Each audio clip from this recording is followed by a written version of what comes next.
Les petits rongeurs n'ont pas le bon rôle dans cette nouvelle exposition du muséum. Les visiteurs, eux, se régalent. Le président de la Ligue de protection des oiseaux découvre en avant-première cette plongée dans l'univers des rapaces.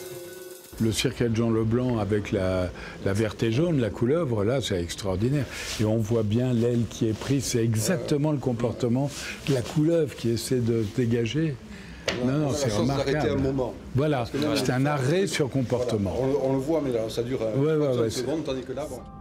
Une soixantaine de spécimens issus des collections du muséum participent à cette évocation. Parmi les célébrités locales, le gypaète barbu est le plus grand rapace des Pyrénées.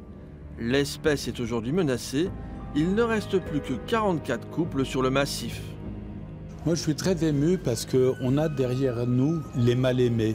On les a tant persécutés. C'était les becs crochus, les nuisibles.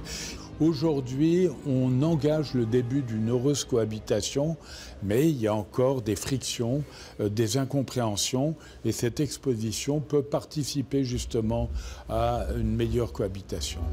Animaux de haut vol, les rapaces sont observés avec beaucoup d'attention par les chercheurs.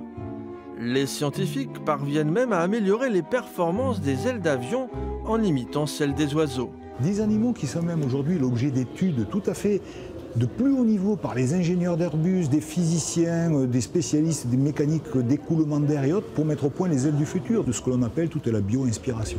A l'inverse, le visiteur peut faire l'expérience de la pression des serres d'un rapace. Le plus fort, c'est l'aigle royal.